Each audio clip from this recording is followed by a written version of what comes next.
Greetings, everyone. I'm Jed Schlackman. My professional work includes being a mental health counselor as well as a hypnotherapist and an energy healer. In this video, I'll be speaking about the topic of women and their roles in life, their self-worth and self-acceptance, and some of the major archetypal themes of femininity, how a woman or female expresses their value or purpose here in human life.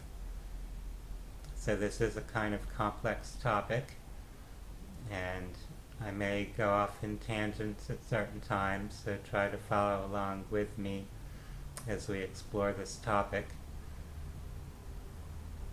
If we think about women and their roles in human life, we can first consider biologically the female is the one who has the womb, who gives birth to a child, of course.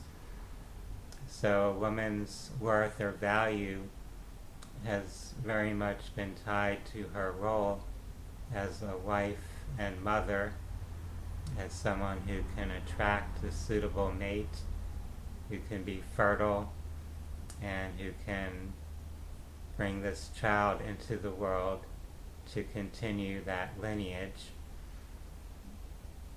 That's something that many women struggle with in some way. So first there's the issue of being attractive or beautiful. So women are encouraged and conditioned to put a lot of emphasis on their physical appearance, and it's not just for their own sense of looking good, it's also that attractiveness has that value for being able to attract a mate and being able to play the role of mothering, raising a child. So that's very important for women in general, to be caretakers and nurturers. So for a woman who isn't a mother, who isn't raising a child, she may express those qualities, those feminine characteristics, through other means, through caretaking and nurturing, perhaps as her profession. So it could be someone who's a teacher for school children, someone who runs a nursery or daycare, someone who's a nurse who cares for patients, a social worker.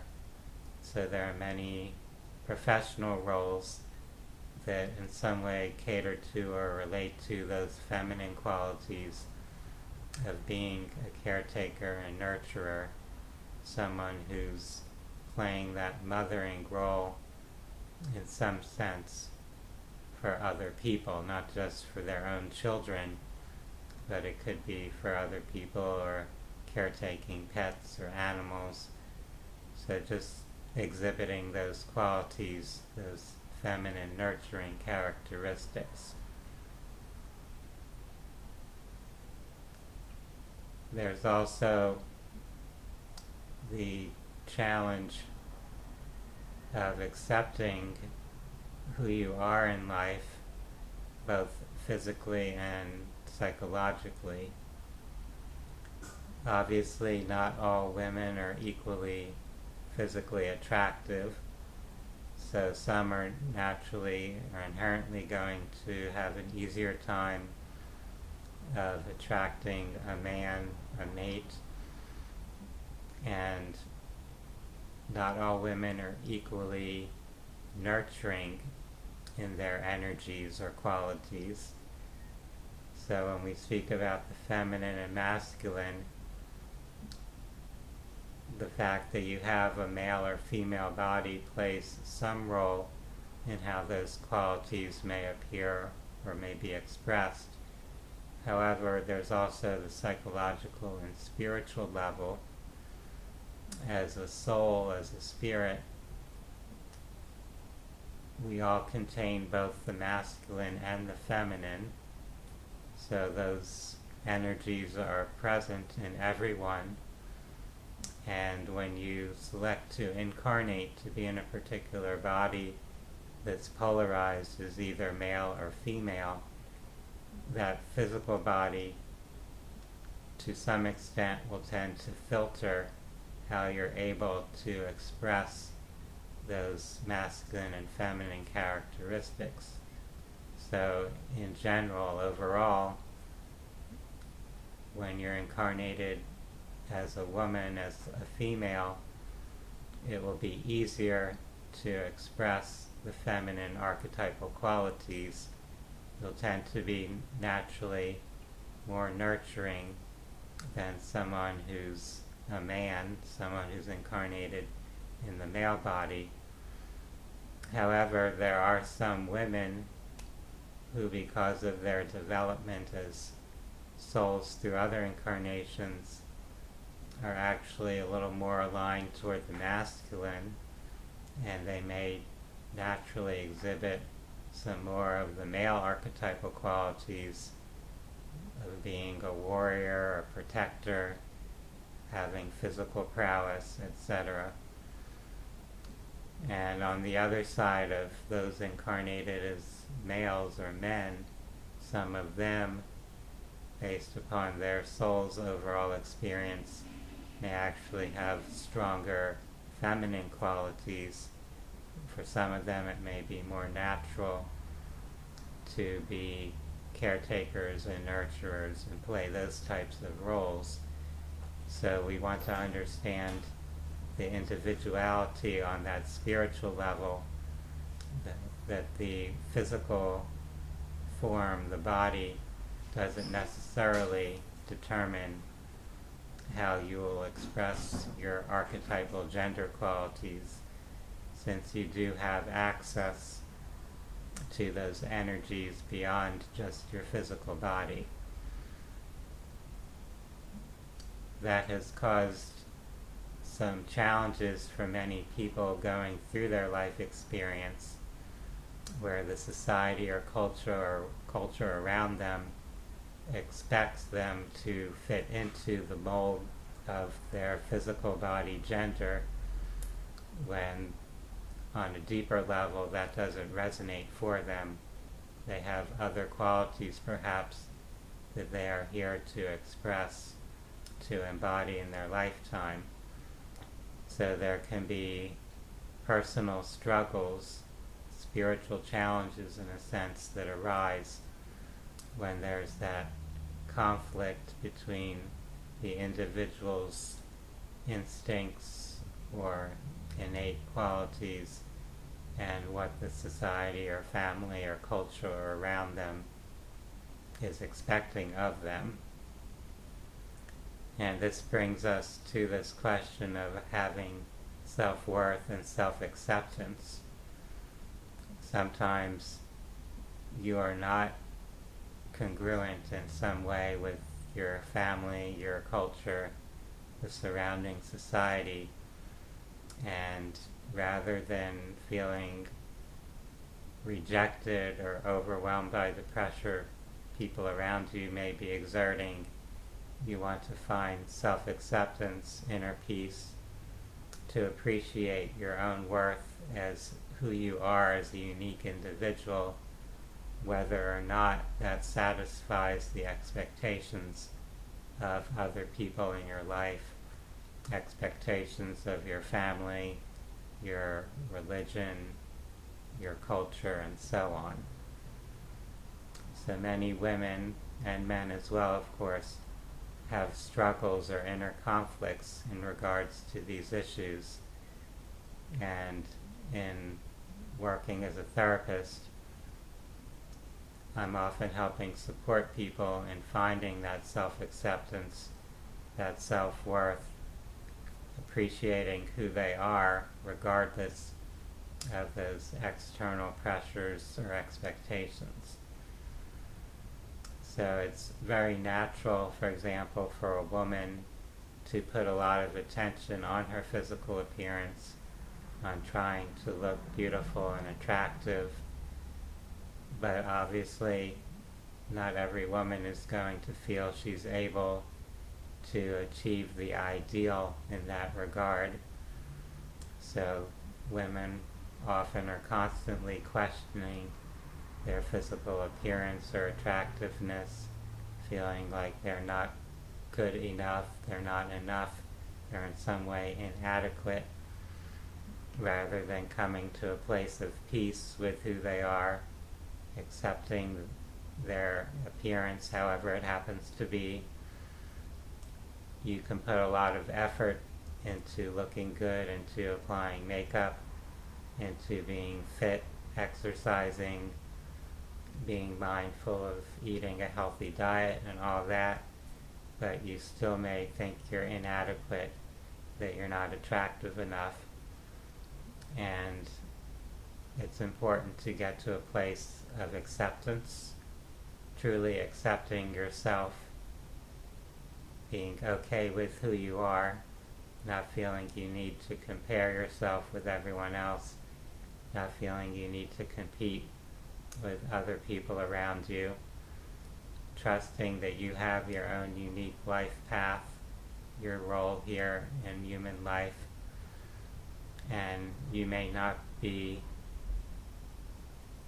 appearing better than other people in some ways, but you may have other resources, other talents, other things about yourself that are very valuable and important to share, to express in your life experience, and to be okay with yourself, to let go of the impulse to judge or criticize yourself, to just do your best to express what's important for you, and to trust that life is providing whatever serves your personal growth and development, and that's okay. So you can do your best to fit into these archetypal roles, to be attractive, to attain having a mate in your life, to be fertile, to give birth to a child or children, to do the best job per se that you can as a wife and mother, caretaking other people, nurturing them, helping them grow, helping them thrive, helping other people develop into the best version of themselves. But no one can be perfect at these roles. We all have limitations or challenges that we're going through. So to find that balance of striving to self-improve, to master the roles that you're playing, but also to accept who you are, to accept where you're at on your journey, to not over-stress about things, to not be overly critical of yourself, to not overwhelm yourself with that sense of responsibility of having to meet all these external expectations or demands, to be at a place where it's okay just being, just allowing yourself to live your life and enjoy it, to be more in the moment rather than overthinking, questioning yourself, asking yourself, am I good enough? Am I meeting other people's expectations? We can become overwhelmed with that internal dialogue, with that inner conflict, with that sense of not feeling worthy or not accepting ourselves or who we are. So this applies to both men and women, to people who may choose to want to change their gender, whichever role you're playing in life in terms of gender, you're likely to have some of these struggles, some of these feelings of uncertainty about your own self-worth, your own value, your own contribution to your community and the world around you.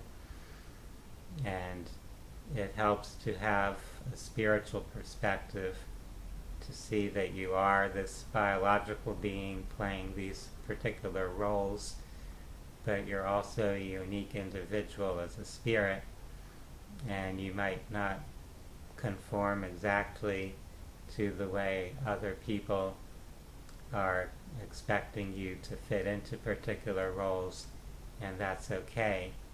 It's okay to be unique, to not be a stereotypical version of a woman or of a man. You can certainly have a sense of feeling those are important for you to fit into those particular roles. They may be very valuable and significant for you, but they might not, and it's okay either way. You can be a more traditional woman or female, or you could be a somewhat more non-traditional one, and that's for you to figure out within yourself what really resonates the most for you, for your life path. I hope that this discussion has given you some insight and some support, some ideas to consider as you find your own inner peace, your own self-acceptance, as you learn to value your own self-worth without feeling overly pressured about comparing yourself to others or meeting some external standard. For those that are interested in holistic health, I encourage you to consider that some of these psychological and spiritual struggles, these feelings of lack of self-worth or lack of self-acceptance, often relate to the physical health issues that may manifest. So if a woman is feeling insecure about her fertility, her attractiveness, her relationship with a partner, or her role in taking care of a child and being a, quote, successful mother, that can be reflected in different illnesses or diseases where that lack of self-worth or lack of self-acceptance are reflected in something that's happening in the body, in particular parts of the body or particular symptoms that can be associated, understanding that the mind is using the body as this vehicle to express itself, and when we have some type of disturbance in our self-concept and in our energy flow, that can impact what's happening in the body. So you can look into different resources and references that discuss those mind-body connections. And if you're going through a physical health issue, often when you work on healing that psychological, that emotional or spiritual distortion or discord, when that's resolved on that level, then the physical symptoms can start to resolve themselves also. So for the subject or topic of holistic health, I invite you to visit my website, phinsights.com. That's phinsights.com, and you can find some more resources and references there, as well as information about the healing sessions and group events that I facilitate. For now, I'd like to wish everyone a wonderful day. Namaste.